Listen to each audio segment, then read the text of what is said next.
শাহরিয়ার ইমন যিনি স্টার্ট করেছিলেন ইন্ডিয়ার বিপক্ষে এই ম্যাচে সেকেন্ড হাফে, তার জন্য বড় পরীক্ষা। জার্সি নাম্বার 9 তার প্লেইং পজিশন আসলে কোনটা হবে সেটা দেখার বিষয়। এবং শুরুতেই সেখান থেকে একটা লং বল, সাদ যাচ্ছেন সেই বলটা জেতার জন্য, রাকিব ছুটছেন, রাকিব বল পাবেন, পেয়েছেন এবং সেখান থেকে রেফারি দিয়েছেন থ্রো-ইনের সংকেত, সেটা অবশ্য বাংলাদেশই পাচ্ছে। সেকেন্ড হাফের শুরুতেই একটা পজিটিভ অ্যাপ্রোচ। রাকিব অনেকক্ষণ বলটা হোল্ড করছিলেন, আদলি ছিলেন সেখানে।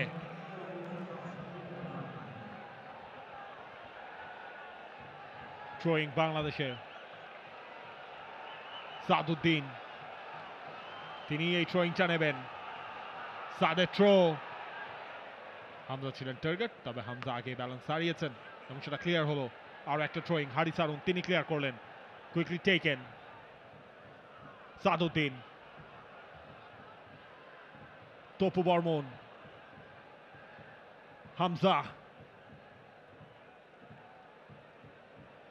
শাকিল আহাদ তপু দিয়েছেন রাইট ফ্ল্যাঙ্কে। প্রেশারটা একটু হলেও রিলিজ হলো সিঙ্গাপুরে।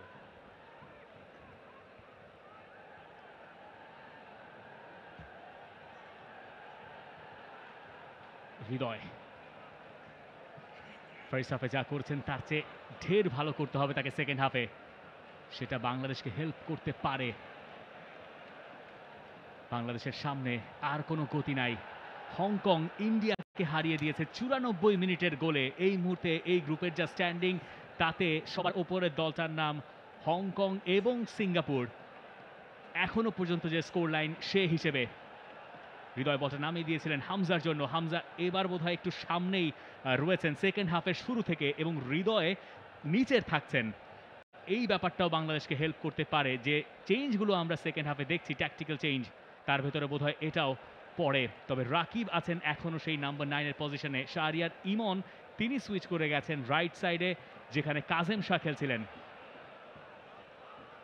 রায়হান স্টুয়ার্টের কাছ থেকে বল ছিনিয়ে নেওয়ার চেষ্টা ফাহামিদুলের। শোইন সিঙ্গাপুরের জার্সিতে খানিকটা নীরবতা।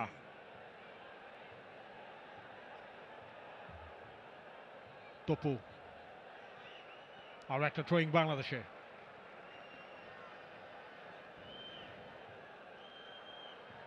ফাহমিদুল ইসলাম, যার সেকেন্ড ম্যাচ ন্যাশনাল টিমের জার্সিতে। রাকিব, আরো একবার রাকিব লেফট সাইড থেকে, রাকিবের কাটব্যাক।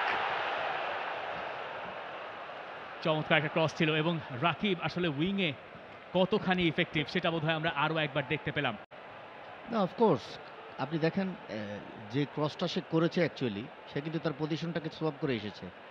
নাম্বার 9 পজিশন থেকে লেফট উইং এরিয়াতে এসে সেখান থেকে ক্রস অ্যাটেন্ড করেছে। সো আমার মনে হয় যে ম্যাচ চলাকালীন সময়ে during the match they can swap their position. Rakib sometimes right ফ্ল্যাঙ্কে চলে যেতে পারে, শাহরিয়ার ইমন ভিতরে আসতে পারে। It can be happen, it can happen. দেখা যাক বাংলাদেশ সেটা করে দেখাতে পারে কিনা। হামজা চৌধুরী হেডে বলটা দিয়েছেন, সমিত খুঁজছিলেন রাইট সাইডে, আছেন সেখানে ইমন। সমিতের কাটব্যাক, রাকিব এখনো রেখেছেন। ইমনের ক্রস, কে আছেন সেখানে? বাংলাদেশ খুঁজছিল একজন নায়ক, তবে বল পাওয়া গেছে। শাকিল আহাদ তপু অনেক দূর থেকে চেষ্টা করলেন বটে, তবে তার আগে যা করেছেন তাতেই রেফারির বাঁশি বেজেছে। রাকিব একটু সময় বেশি নিয়ে নিলেন, পোস্টের থেকে তার দূরত্বটাও বেড়ে যাচ্ছিল সেই সময়টায়। ফ্র্যাকশন অফ সেকেন্ডে মনে হচ্ছিল বাংলাদেশ এই বুঝি গোলটা দিয়ে দিল, সেটা হয়নি। তবে আমরা বোধহয় এর আগের ঘটনাটা আরও একবার দেখতে পেলে বুঝতে পেতাম। রায়হান স্টুয়ার্ট শাহরিয়ান থেকে সেন্টার ব্যাক। রাকিব চমৎকার টার্ন, পরের পাসটা খুঁজে পেলেন না, কারণ আদলি সেখানে উপস্থিত হয়ে গেলেন, এবং সেখান থেকেই হামি সাইহান উঠছেন। হ্যারি স্টুয়ার্ট, আবারও হামি সাহিন, জর্ডান, সাহিরান, হারিস হারুন, রায়ান স্টুয়ার্ট, সাদ পারেননি সেই বলটাকে কন্ট্রোল করতে। সি ইয়ং প্রথম গোলটা যার নামের পাশে, সে রায়ান স্টুয়ার্ট আরো একবার পেনাল্টি এরিয়ার ভেতর ঢুকে পড়তে চাইছেন সাদ প্রথমে, এরপর বলটা ক্লিয়ার হলো তপু বর্মনে। ফার্স্ট হাফে সাদকে কঠিন পরীক্ষার ভেতর দিয়ে যেতে হয়েছে, সেকেন্ড হাফেও গল্পটা যে পাল্টাবে না সেটা এখানেই প্রমাণ হয়েছে। যদিও এই ক্ষেত্রে সাদ কাজটুকু ঠিকঠাক করতে পেরেছেন। আরো একবার তার ওই ফ্ল্যাঙ্ক দিয়েই ইয়াং উঠছেন, হামজা চৌধুরী বল কেড়ে নিয়েছেন। সাদ, সমিত, সোম, ইমন, এবং আরো একবার সিঙ্গাপুর তাদের শেইপে ফেরার সুযোগটুকু পেল। তারিক কাজী ম্যাচের ফার্স্ট হাফে চোট পেয়েছিলেন ভালোই, তবে তিনি খেলে যাচ্ছেন এখনো। সেকেন্ড হাফে বদলি নামা ইমন, খুব বেশি দূর তার যাওয়া হয়নি, পরে ধৈর্য হারিয়ে ফাউল করে বসলেন। সেকেন্ড হাফেরও 6 মিনিট চলে গেছে। Bangladesh versus Singapore AFC Asian cup qualifiers, দু দলেরই শুরুটা হয়েছিল ড্র দিয়ে। বাংলাদেশ করেছিল ইন্ডিয়ার সাথে ড্র, সিঙ্গাপুর তারা ড্র করেছিল হংকং এর এগেইনস্টে। ব্যাটল চলছিল একটা, সেই ব্যাটলে আরো একবার বাংলাদেশ করেছে ফাউল।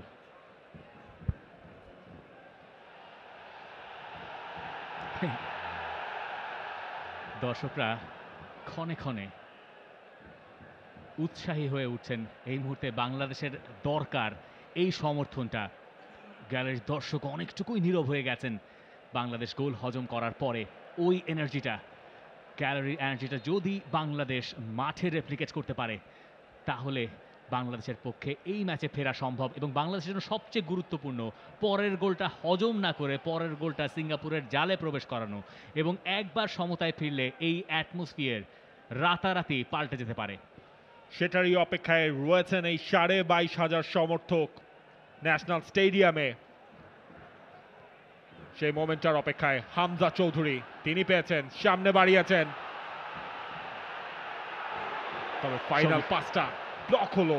এখনো বাংলাদেশের কন্ট্রোলে ফাহমিদুল, পেনাল্টি এরিয়ার ভেতর থামতে হয়েছে, তবে গোলকিপার তিনি কি বল সহ বাইলাইনে গেলেন? বাংলাদেশি সমর্থকের অন্তত পক্ষে তাই মনে করছেন। তবে ওই জায়গায় সোমের পাসটা শেষ মুহূর্তে আটকে না দিলে রাকিব ওয়াজ থ্রু।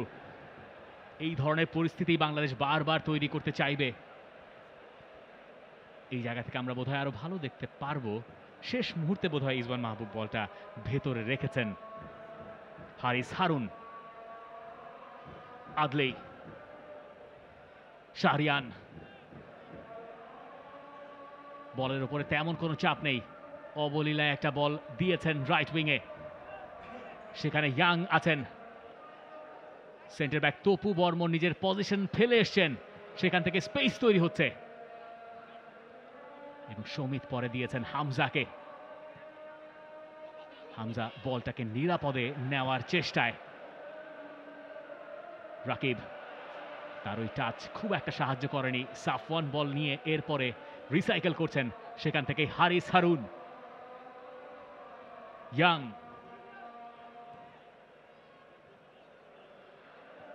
শাহরিয়ান। একটা ভুল পাস দিয়েছিলেন ঠিকই, যদিও তার ফায়দা লোটা হয়নি। খুব কমফোর্টেবলি এই মুহূর্তে সিঙ্গাপুর নিজেদের অর্ধে অন্তত পক্ষে বল ডিস্ট্রিবিউট করছে, খুব একটা প্রেশারও নেই। এবং এখন আপনি যদি গ্যালারির দিকেও তাকান, কানও যদি পাতেন, কোনো শব্দও সেখানে নেই।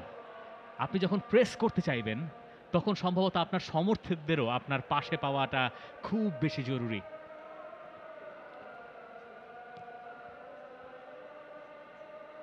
ইমন, সাফওয়ানের সঙ্গে সেই লড়াইয়ে জিতবেন সেরকম পরিস্থিতি থেকে শাহরিয়ার ইমন বল পেয়েছেন।